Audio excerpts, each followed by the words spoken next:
ಇನ್ನು ಮುಂದೆ ನಿಮ್ಮ ನೆಚ್ಚಿನ ಧಾರಾವಾಹಿಗಳ ಫುಲ್ ಎಪಿಸೋಡ್ಗಳು ಸನ್ ನೆಕ್ಸ್ಟ್ ಆಪ್ನಲ್ಲಿ ಮಾತ್ರ. ಏನೇ ಹಾಗಂತೀಯ? ನನ್ ತೋಳಿನ ತಾಕತ್ ಎಷ್ಟಿದೆ ಅಂತ ನಿಂಗೆ ಗೊತ್ತಿಲ್ಲ. ಯಾವತ್ತಾದ್ರೂ ಹೊಲ್ದತ್ರ ಬಾ, ನೀನೇ ಕಣ್ಣಾರೆ ನೋಡ್ತೀಯಂತೆ. ಓ ನೀರ್ ಹಾಯಿಸಿ ತುಂಬಾ ದಂಡಿದ್ಯಾ? ರಂಗಜನ್ ಕೈಲಿ ಮಸಾಜ್ ಮಾಡಿಸ್ಕೊಂಡ್ಬಿಡು. ನನಗೆ ಮಸಾಜಿನ ಅಗತ್ಯ ಇಲ್ಲ. ನನ್ಗಿನ್ನೂ ಕೆಲಸ ಮಾಡ್ಬೇಕು ಅಂತ ಅನ್ನಿಸ್ತಾ ಇದೆ, ಆದ್ರೆ ಮಾಡಕ್ಕೆ ಏನೂ ಕೆಲ್ಸಾನೂ ಇಲ್ಲ. ಅದಕ್ಕೆ ಸುಮ್ನೆ ಕೂತ್ಕೊಂಡ್ಬಿಡ್ತೀನಿ. ಸರಿ ಸರಿ, ಏನಾದ್ರೂ ಮಾಡ್ಕೋ. ಅಬ್ಬ, ಸತ್ಯ ನನ್ ಮದುವೆಗೆ ಹೋಗಿದ್ದು ಇವಳು ಗೊತ್ತಾಗ್ಲಿಲ್ಲ.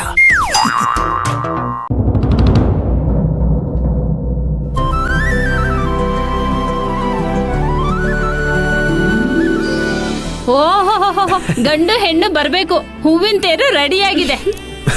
ಭಾಗ್ಯಕ್ಕ, ಇವ್ರು ಈ ಕಾರಲ್ಲಿ ಬರೋಷ್ಟರಲ್ಲಿ ನಾವ್ ಇನ್ನೊಂದ್ ಕಾರಲ್ಲಿ ಸ್ಪೀಡಾಗಿ ಹೋಗ್ಬಿಡೋಣ.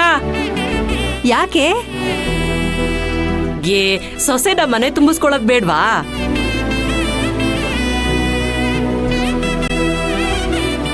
ರಮೇಶ್ ಅಣ್ಣ ಹೂನವ್ರಿಗೆಲ್ಲ ಹೇಳಿದಂತಾನೆ. ಹೂನವ್ರಿಗೆ ಯಾಕೆ ಹೇಳ್ಬೇಕು? ಕರ್ಣ, ಸುಮ್ನಿರೋ ನೀನು, ನಿನ್ಗಿದೆಲ್ಲ ಗೊತ್ತಾಗಲ್ಲ.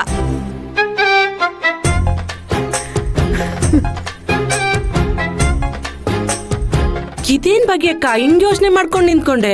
ನಾವ್ ಇಲ್ಲಿಂದ ಬೇಗ ಬಿಡ್ಬೇಕು, ಇಲ್ಲ ಅಂದ್ರೆ ಊರಿಗೆ ಹೋಗೋಷ್ಟ ಲೇಟ್ ಆಗ್ಬಿಡುತ್ತೆ. ಪಾರ್ವತಿ, ತಡ ಆದ್ರೂ ಪರವಾಗಿಲ್ಲ, 1 ನಿಮಿಷ ಇರು. ಕರ್ಣ, ಏನಮ್ಮ? ನಿನಗೆ ಅನ್ನ ಆಶ್ರಯ ಕೊಟ್ಟ ಜಾಗ ಇದು. ಈಗ ಇದೇ ಊರಲ್ಲಿ ಮದುವೆ ಆಗಿದೀಯಾ. ಇಲ್ಲಿವರೆಗೆ ಬಂದು ಹಾಗೆ ಹೋಗೋದು ಮರ್ಯಾದೆ ಇರಲ್ಲ ಕಣೋ. ಒಂದ್ಸಾರಿ ದೊಡ್ಡವ್ರ ಹತ್ರ ಹೋಗಿ ಆಶೀರ್ವಾದ ತಗೊಂಡ್ ಬಂದ್ಬಿಡು. ನನ್ ಮನ್ಸಲ್ಲಿರೋ ಮಾತು ಹೇಳಿದ್ರಿ ಅತ್ತೆ.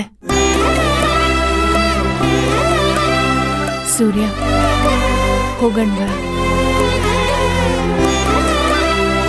ಇಲ್ಲ ಸುರಭಿ, ಈಗ ಅಲ್ಲಿಗೆ ಹೋದ್ರೆ ತಪ್ಪಾಗತ್ತೆ.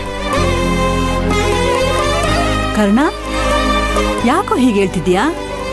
ಅಮ್ಮ, ನಮ್ಮಲ್ಲಿ ಏನೇ ಮನಸ್ತಾಪ ಇರಲಿ, ನಾನು ಅವರಿಗೆ ಏನೇ ನೋವು ಕೊಟ್ಟಿರಲಿ, ಮದುವೆ ಅಂತ ಬಂದ್ರೆ ಒಂದು ಸಂಪ್ರದಾಯ ಅಂತಿರುತ್ತಲ್ಲ,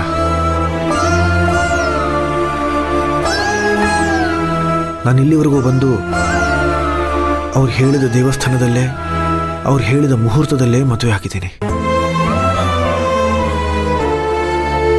ಆದರೆ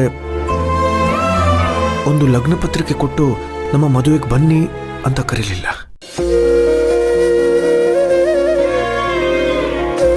ಕಡೆ ಪಕ್ಷ ಈ ವಿಷಯನಾದರೂ ಅವ್ರಿಗೆ ತಿಳಿಸ್ಬೋದಾಗಿತ್ತು. ಯಾವುದೋ 3ನೇ ವ್ಯಕ್ತಿ ಥರ ಇಲ್ಲಿಗೆ ಬಂದು ಮದುವೆ ಆದ್ವಿ.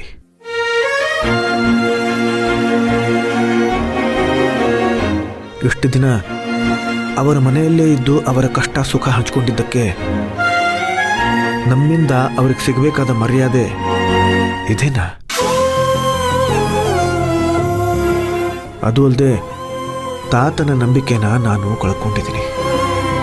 ಅದೇಗಮ್ಮ ಅಲ್ಲಿಗೆ ಹೋಗಿ ಅವ್ರ ಮುಂದೆ ನನ್ನ ಮುಖಾನ ತೋರಿಸ್ಲಿ?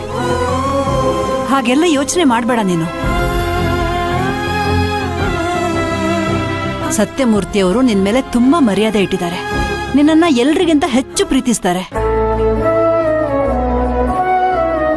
ಏನೋ ಕೆಟ್ಟ ಸಮಯ ಸಂದರ್ಭ ನಿಮ್ಮಿಬ್ಬರನ್ನ ದೂರ ಮಾಡಿದೆ ಅಷ್ಟೇನೆ. ನಾವು ಮದ್ವೆಗೆ ಅವ್ರನ್ನ ಕರೆದೇ ಇರೋದು ನಮ್ ತಪ್ಪೆ. ಆದ್ರೆ ಮದ್ವೆ ನಿರ್ವಿಘ್ನವಾಗ್ಲಿ ಅಂತ ನಾವ್ ಯಾರಿಗೂ ಈ ವಿಚಾರ ಹೇಳಲಿಲ್ಲ. ಅದು ನಿನಗೂ ಗೊತ್ತಿದೆ.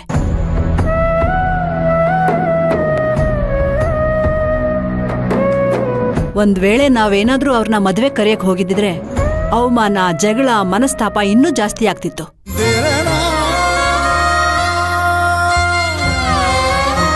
ಇಷ್ಟಾದ್ರೂ ಆ ನಾಗೇಂದ್ರ ಅವರು ಮದ್ವೆ ಮಂಟಪಕ್ಕೆ ಬಂದು ಗಲಾಟೆ ಮಾಡ್ಲಿಲ್ವಾ? ನೋಡು, ಹಾಗೆಲ್ಲ ಏನು ಯೋಚನೆ ಮಾಡ್ಬೇಡ. ನಿಮ್ಮಿಬ್ರನ್ನ ವಧುವರರನ್ನಾಗಿ ಏನಾದ್ರೂ ನೋಡಿದ್ರೆ ಖಂಡಿತ ಹಳೇದನ್ನೆಲ್ಲ ಮರೆತು ಸಂತೋಷ ಪಡ್ತಾರೆ ಕಣೋ. ಹೌದು ಸೂರ್ಯ, ಅತ್ತೆ ಹೇಳ್ತಿರೋದು ನಿಜಾನೇ. ನಾವಿಬ್ರು ಮದ್ವೆ ಆಗ್ಬೇಕು ಅನ್ನೋದು ಅವ್ರಿಗೂ ಕನ್ಸಾಗಿತ್ತು. ಈ ಮದ್ವೆ ಬಗ್ಗೆ ಎಲ್ರೂ ಬೆಟ್ಟದಷ್ಟು ಆಸೆ ಇಟ್ಕೊಂಡಿದ್ರು.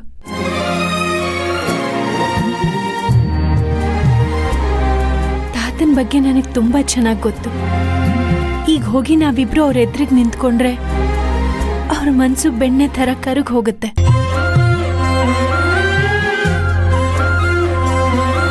ಖಂಡಿತ ಅವ್ರು ನಮ್ಮನ್ನ ಕ್ಷಮಿಸ್ತಾರೆ. ಇಲ್ಲಿ ತನಕ ಎಲ್ಲದನ್ನೂ ಎದುರಿಸ್ಕೊಂಡು ಬಂದಿದ್ದೀವಿ. ಇನ್ನೊಂದು ಹೆಜ್ಜೆ ಮುಂದಿಡಕ್ಕೆ ಯಾಕೆ ಹೆದರ್ಕೋಬೇಕು? ಕರ್ಣ, ನಿಮ್ಮಿಬ್ರಿಗೂ ಮದ್ವೆ ಆಗಿರುತ್ತೆ ಅಂತ ಖಂಡಿತ ಅವ್ರಿಗೆ ಗೊತ್ತಿರುತ್ತೆ.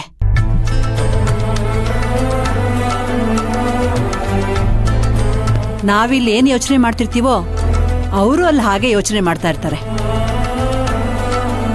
ಹರಸೋ ಹಿರಿ ಜೀವಿಗಳವರು ನಿಮ್ಮನ್ನ ಎದುರು ನೋಡ್ತಿರ್ತಾರೆ ಕಣೋ.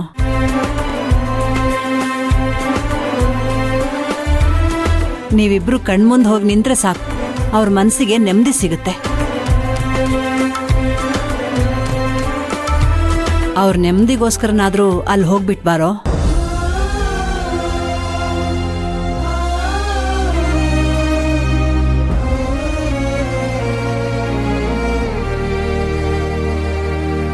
ಆಯ್ತಮ್ಮ, ನೀನು ಹೇಳ್ದಾಗೆ ಆಗ್ಲಿ.